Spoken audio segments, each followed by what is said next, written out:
E aí, jovens, como é que vocês estão? Tudo certinho? Espero que sim. Bora para mais uma aula de Química, a sequência do nosso conteúdo como de costume.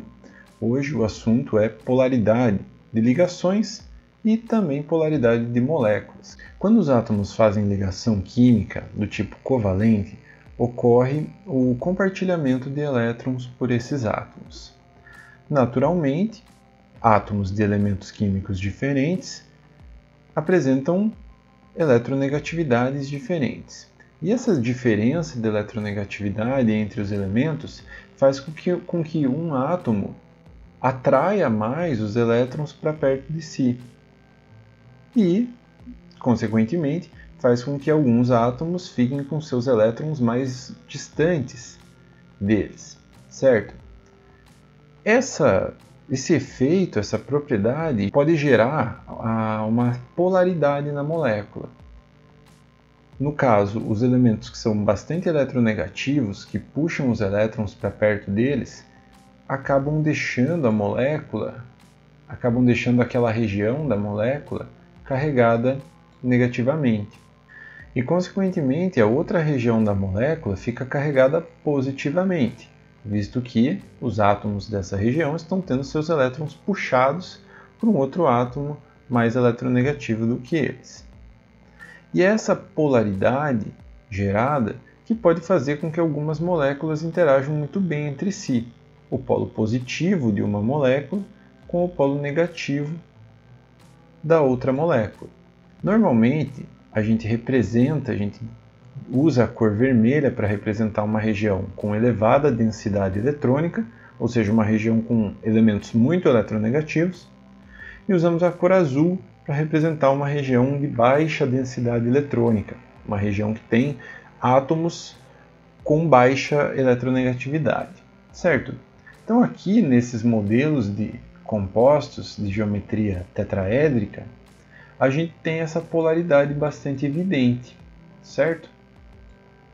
Então, sempre a interação vai ser das regiões negativas com as regiões positivas, né, entre as moléculas. Observe que uma região da molécula, mais do meio dela, pode ficar carregada negativamente.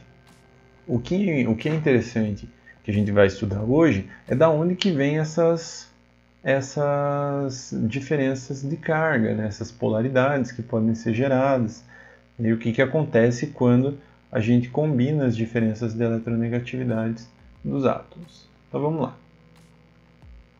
Bom, o compartilhamento de elétrons pode ser feito entre átomos de mesmo elemento e átomos de elementos diferentes. Quando o compartilhamento é feito entre átomos de mesmo elemento químico, não há diferença de eletronegatividade. Sendo assim, nenhum dos átomos puxa o elétron para perto de si mais do que o outro átomo. E não há o que a gente chama de vetor de polaridade. O que é esse vetor de polaridade? É uma força que vai aparecer entre os átomos e que está sempre sendo exercida na direção do átomo mais eletronegativo. A gente representa esse vetor de polaridade pela letra μ, certo? Com uma seta em cima. Se não há vetor de polaridade, a gente diz que a ligação é não polarizada, ou não polar, ou normalmente que a galera diz, a gente diz que a ligação é apolar, certo? Porque não há diferença de eletronegatividade e tal, e não gerou um vetor de polaridade, certo? Agora, quando a ligação é entre átomos de elementos diferentes, aí sim há diferença de eletronegatividade. E, portanto, há um vetor de polaridade, que sempre que sempre vai em direção ao átomo mais eletronegativo. Nesses casos, a gente diz que a ligação química é polarizada ou que a ligação química é polar. O que eu quero dizer com isso? Então, se eu pegar, por exemplo, dois átomos de carbono se ligando entre si, certo? Não há diferença de eletronegatividade entre esses átomos de carbono, porque eles são átomos de mesmo elemento. Sendo assim, nenhum deles puxa o elétron para perto de si mais do que o outro. Nesse caso, a gente diz que a ligação é apolar, não há um vetor de polaridade. Agora, se eu tenho a ligação do carbono com o hidrogênio, por exemplo, o carbono é um átomo mais eletronegativo que o hidrogênio. Sendo assim, ele puxa um pouquinho o elétron do hidrogênio para perto dele. Então eu tenho um vetor de polaridade, que eu represento pela letra μ, que vai em direção ao átomo mais eletronegativo, ou seja, em direção ao carbono. Certo? Isso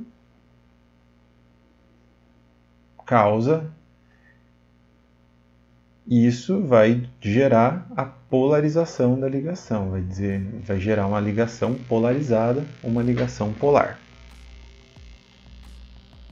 A combinação desses vetores de polaridade vai gerar um vetor resultante, né, numa molécula, quando a gente tem mais de 2 átomos fazendo ligação química. Com esse vetor resultante, é possível dizer se a molécula vai ser polarizada, ou também dita molécula polar, ou se a molécula vai ser não polarizada, ou seja, apolar. E a polarização da molécula pode ser uma polarização forte ou uma polarização discreta, uma polarização fraca. Por que é importante saber se a molécula é polar ou apolar? Bom, a característica de molécula polar ou apolar é responsável pela maneira como as moléculas interagem entre si. Você já deve estar imaginando que moléculas polares e apolares, por terem nomes diferentes, nessa classificação, vão interagir de maneiras diferentes. Isso é verdade. Moléculas polares normalmente não interagem muito bem com moléculas apolares e não se misturam entre si. O fato de uma molécula não interagir muito bem com outra vai dizer que as duas não se misturam. Por exemplo, 2 líquidos não se misturam. No caso da água e do óleo, a água é uma molécula polar, enquanto que o óleo é uma molécula apolar. Sendo assim, essas duas substâncias, as moléculas dessas duas substâncias não interagem bem entre si e elas não se misturam. A água e o óleo não se misturam. Assim como a água e o clorofórmio nesse vídeo do canal NioRed, que você está vendo aí, onde ele mistura a acetona com água sanitária para produzir clorofórmio, e você pode observar claramente a camada de clorofórmio no fundo do becker, sem se misturar com a camada aquosa, certo? Isso porque a polaridade do clorofórmio é muito pequena, insignificante, ele é quase apolar. E no caso, quando interage com as moléculas de água, que são moléculas polares, aí os líquidos não se misturam, certo? Isso é só um dos vários exemplos. Um outro exemplo bastante interessante é saber se um determinado medicamento se dissolve bem em água ou não, se ele é polar ou apolar. Porque daí você vai fazer um medicamento que você sabe se a pessoa vai poder ingerir com água, ou se ela vai poder pegar aquele medicamento e dissolver na água para ingerir, uma solução aquosa. Tem várias aplicações interessantes. Então vamos aprender como que a gente fala se uma molécula é polar ou apolar. E agora a gente já sabe que existem 2 tipos de ligação. A ligação polarizada, ou ligação polar, e a ligação não polarizada, ou ligação apolar. Claro, 2 tipos que eu digo assim, a gente está estudando as ligações do tipo covalente, mas dentro da ligação covalente a gente pode classificar desse jeito também. Então vamos começar com as moléculas mais simples, que são as moléculas lineares com 2 ou com 3 átomos, que é o que acontece. Então eu vou pegar alguns exemplos aqui para vocês. Olha só, eu vou pegar as moléculas de H2, O2 e N2. São moléculas bastante relevantes para a gente no cotidiano. Nessas moléculas, a gente tem uma geometria linear, que são só 2 átomos fazendo ligação química entre si, certo? E nessas moléculas, os átomos que as compõem são de mesmo elemento químico. Hidrogênio, hidrogênio, oxigênio, oxigênio, nitrogênio, nitrogênio. Nesses casos, não há diferença de eletronegatividade. Então não há vetor de polaridade. O vetor de polaridade aqui, né, se eu fosse representar pela letra μ, é igual a zero. Se não tem vetor de polaridade, a gente pode dizer que todas essas moléculas são apolares. Certo? Molécula apolar. Apolares, né? Apolar, cada molécula é apolar. Certo? Agora, se eu pegar essas outras moléculas aqui, ó, HCl, pegar HF, ácido fluorídrico, lá da série Breaking Bad, né? Pegar aqui o CO, monóxido de carbono. Né? Se eu pegar essas moléculas, a gente tem dois átomos, então elas também são todas lineares. Entretanto, olha a ligação aqui no monóxido de carbono, mano, que ligação louca. O carbono faz uma dupla e ainda fornece um par de elétrons para oxigênio. É brabo, moleque, ou não é? Então tá. Note, observe que nesses casos, como são ligações entre elementos diferentes, existe diferença de eletronegatividade. Logo, existem vetores de polaridade sendo gerados aqui nessas ligações químicas. São diferentes de zero. Quanto que vale eu não sei, mas eu sei que eles existem, portanto são diferentes de zero.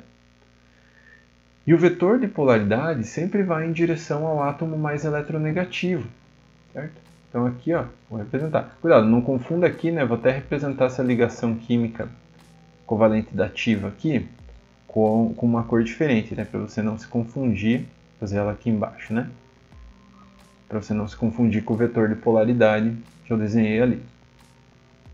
Certo? Então, se existe vetor de polaridade, nesse caso aqui, a molécula é polar. A ligação química é polar, certo? E a molécula também é polarizada, a molécula também é polar. A direção para onde vai o vetor de polaridade é onde vai estar negativo na molécula, onde vai ser a região negativa daquela espécie. E da onde sai o vetor de polaridade é onde vai ser a região positiva. Então agora você já começa a perceber as moléculas de uma maneira diferente. Além de perceber ela do seu jeito, pela sua composição, né, pela sua atomicidade. Além de compreender ela pela sua geometria, pelo jeito que ela ocupa espaço no espaço, você também começa a perceber uma molécula pela presença ou não de cargas, de polos nessa molécula, polo positivo ou polo negativo. Tem moléculas que apresentam esses polos, então são moléculas polares. Tem moléculas que não apresentam esses polos, então são moléculas apolares, certo? Ok, esse é o primeiro caso de molécula linear. Agora vamos para que é o caso de moléculas lineares com dois átomos. Agora eu vou fazer aqui moléculas lineares com 3 átomos e você vai perceber como que a gente realiza a soma desses vetores agora, né, porque vai ter mais de um vetor, né, de polaridade. Então vamos lá, fazer o vetor aqui numa cor diferente agora para destacar. Na molécula de CO2, o carbono está no meio de 2 oxigênios, fazendo ligação química, né, compartilhando seus elétrons. Como esse compartilhamento entre átomos de elementos diferentes, existe diferença de eletronegatividade. Então, existe um vetor de polaridade que vai em direção ao átomo mais eletronegativo. Então, tem um vetor para a direita e um vetor para a esquerda. Então, temos duas ligações polares. Eu vou até escrever aqui, ó, ligações polares. Entretanto, vamos somar agora esses vetores. Imagine um cabo de guerra. De um lado, alguém puxa a corda com uma determinada força, um oxigênio. Do outro lado, um outro oxigênio puxa a corda com a mesma força, né? Afinal, os oxigênios são iguais, né? Todos os oxigênios Aqui nesse caso aqui são iguais, né? Então, como as forças são iguais, é meio que como se o cabo de guerra não saísse do lugar. Os vetores se anulam. Um vetor para a esquerda se anula com um vetor para a direita de mesmo tamanho. Então, o vetor resultante, vetor de polaridade resultante aqui, é igual a zero. Esse vetor resultante a gente pode representar assim, ó, galera. Sigma mi, né? A soma dos vetores de polaridade, né? Um vetor resultante. Vou escrever aqui. Vetor resultante. Se você quiser representar pela letra R também de resultante, também pode, né? Pode representar também como R com uma setinha em cima. Tá? Então aqui o vetor de polaridade é igual a zero. Sendo assim, essa molécula é apolar. Olha só que coisa louca, cara. As ligações são polares, porque são ligações entre átomos de elementos diferentes. Mas a combinação desses vetores que são gerados por essas ligações é igual a zero. Os vetores se anulam e por isso a molécula do CO2 é apolar, certo? É assim que a gente vai analisar uma molécula, as ligações, e vamos depois verificar como que essas ligações vão resultar, né, para dar a polaridade. Bom, no caso do ácido cianídrico, observe aqui, ó, o carbono é mais eletronegativo que o hidrogênio. Então, ligação entre elementos diferentes gera vetor de polaridade, que eu vou chamar de Mi, né? Vou chamar aqui de Mi1, é um vetor 1. O nitrogênio é mais eletronegativo que o carbono. Então, aqui também tem um vetor de polaridade. Esse vetor sempre vai em direção ao átomo mais eletronegativo. Observe agora que esses dois vetores estão indo na mesma direção, no mesmo sentido. Então eles se somam, né? Quando eu tenho dois vetores indo do mesmo lado, aí eu somo os dois, né? Então aqui a soma desses vetores, ou seja, o vetor resultante, é diferente de zero. Ele existe, né? Esses vetores não vão se anular. É um vetor que existe. Então, nesse caso, a molécula é polar.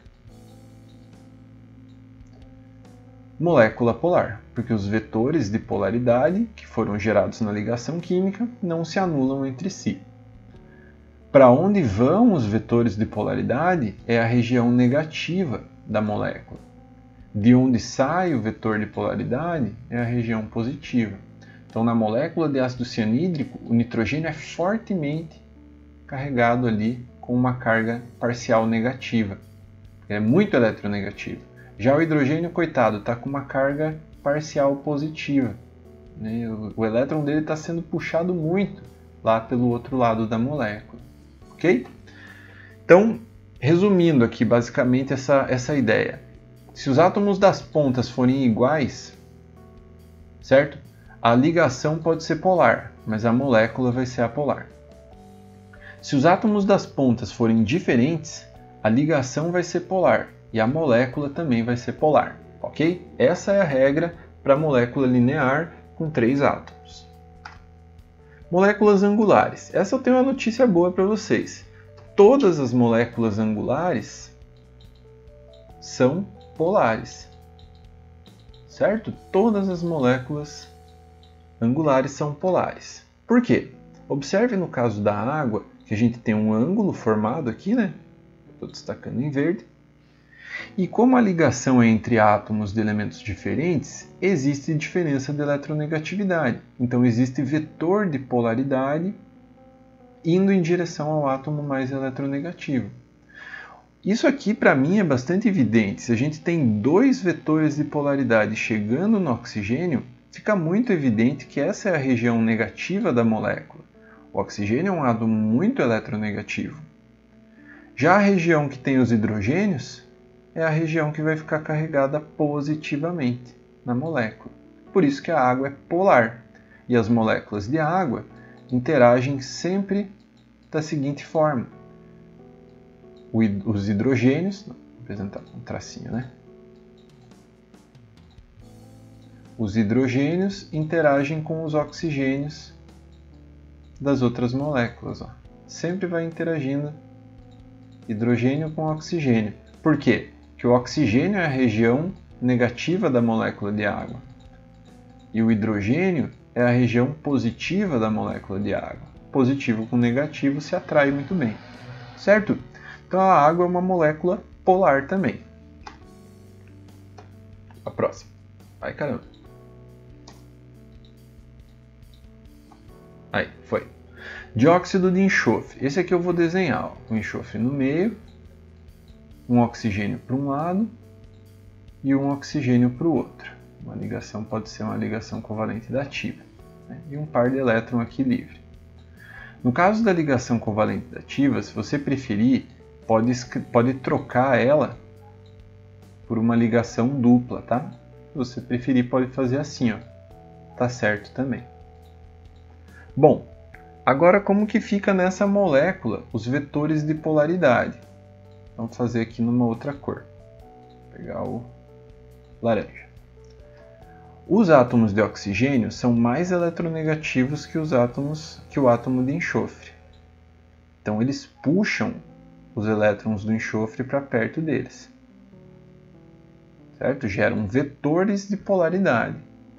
Observe que aqui não tem como esses vetores se anularem, porque ambos estão indo para baixo. Certo? Então eles estão dizendo para a gente, olha, essa região de baixo aqui da molécula é a região negativa. E essa região de cima da molécula é a região positiva.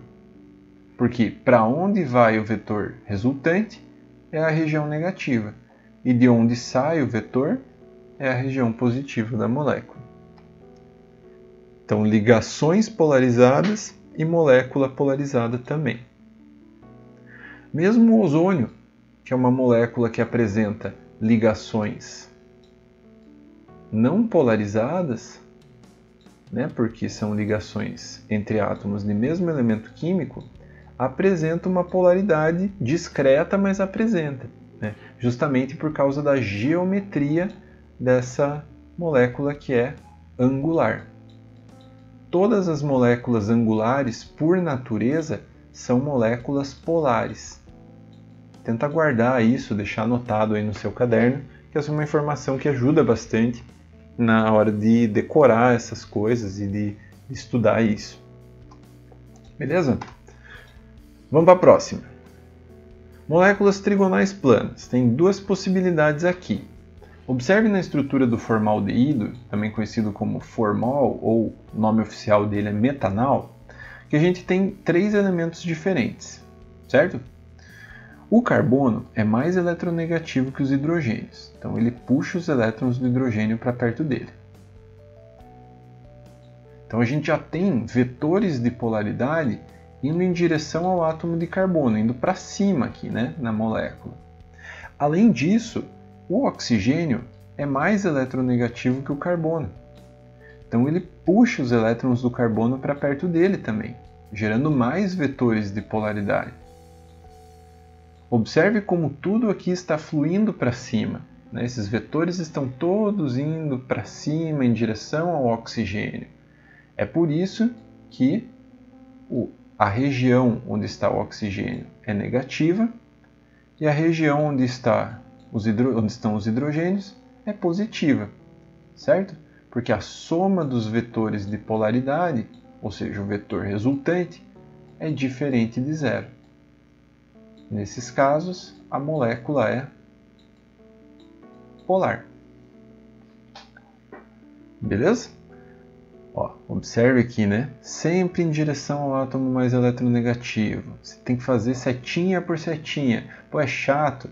Não é tão chato, é legal assim quando você pega o jeito. Mas a ideia aqui que você precisa fixar na sua cabeça é que o vetor de polaridade sai do elemento menos eletronegativo e chega no elemento mais eletronegativo, ok? Seguindo. Ai, caramba. Hidreto de boro. Aqui também é uma molécula trigonal plana, tal, né, como o metanal. Só que observe que os átomos das pontas são todos iguais, né? O boro é um elemento mais eletronegativo que o hidrogênio.